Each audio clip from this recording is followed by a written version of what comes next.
కళ్యాణ్ గారు కావచ్చు, వారి అబ్బాయి చంద్రబాబు గారి అబ్బాయి లోకేష్ కావచ్చు, వీళ్ళంతా కూడాను ఏ సభకి వెళ్ళినా సందర్భంలో అయినా అసందర్భమైనా కూడాను విద్యుత్ ఛార్జీలు వచ్చే 5 సంవత్సరాలు మేము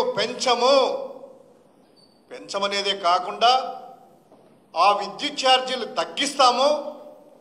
నా దగ్గర మంత్రదండం ఉంది, ఆ మంత్రదండం ద్వారా ప్రతి ఒక్క వినియోగదారుని కూడాను వ్యాపారవేత్తలు చేస్తాను, మీ దగ్గరే విద్యుత్తు ఉత్పత్తి చేయిస్తా, అది కొంటాను, మిమ్మల్ని పెద్దోళ్ళని చేస్తాను, సంపద సృష్టిస్తా అనేటువంటి మాటలు చెప్పి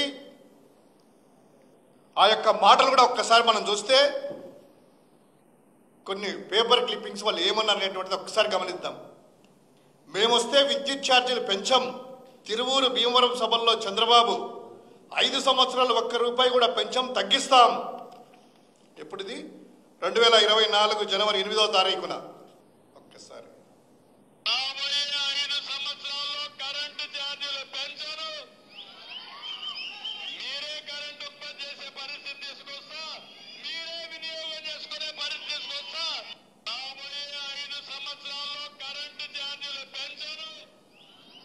ఇది ఒక్కసారి ఆయన ఏమన్నారు దీని గురించి అనేది ఇంకో వీడియో చూద్దాం. అదే కాదు, వివిధ సభల్లో మళ్ళీ చెప్తున్నా, నాణ్యమైన కరెంటు రావాలంటే, కరెంటు రేట్లు పెరగకుండా ఉండాలంటే తెలుగుదేశం జనసేన రావాలి. తర్వాత అధికారులు అడిగితే విద్యుత్ అందజేస్తా ఉన్నారు. అట్లాగే లాసెస్ ఇప్పుడు చెప్పాను నేను, నువ్వు చెప్తున్నావు నాకు, నేను ఉండే వాస్తవ పరిస్థితి సార్.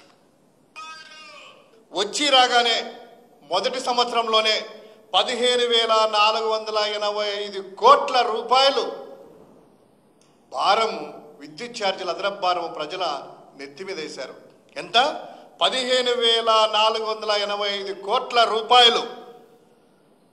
సరే, అది ఏంటంటే అప్పుడంతా అడిగితే జగన్ గారి పాపకం, జగన్ గారు చేశారు, గత ప్రభుత్వం ఏది మాట్లాడినా కూడాను జగన్ గారే గుర్తొస్తారు వాళ్ళకి. సరే, మొదటి సంవత్సరాలు గడిచిపోయింది, ప్రజలు నానా ఇబ్బందులు చేసి రక్కసిగా వాళ్ళ రక్తాన్ని తాగారు కదా. ఇక 2వ సంవత్సరంలోకి వస్తానే ఇప్పుడే నిన్నటి రోజు 3,629.87 కోట్ల రూపాయలకి డిస్కంలు ఏపీఆర్సీకి అదనపు ఛార్జీలు వసూలు చేయాలని ఏపీఆర్సీకి విద్యుత్ నియంత్రణ మండలికి ప్రపోజల్స్ పంపించాయి.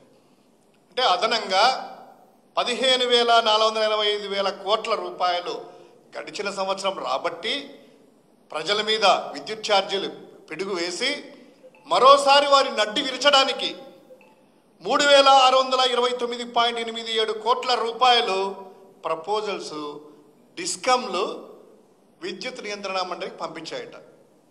ఒకటే అడుగుతున్నాం, మీరు ఎన్నికల ముందు ఏం చెప్పారు? విద్యుత్ ఛార్జీలు పెంచమన్నారు కదా. ఈరోజు ఈ డిస్కంలు ఈ యొక్క కరెంటు ఛార్జీలు, సర్దుబాటు ఛార్జీలు పెంచడానికి పంపించాల్సింది ప్రపోజల్స్ ఏపీఆర్సీ కాదు, చంద్రబాబు నాయుడు గారికి, పవన్ కళ్యాణ్ గారికి, లేదా తెలుగుదేశం పార్టీకి, అదేవిధంగా జనసేనలకు పంపించాలి ప్రపోజల్స్. ఎందుకంటే మీరు ప్రజల మీద భారం వేయమని చెప్పారు కదా, పెంచమన్నారు కదా.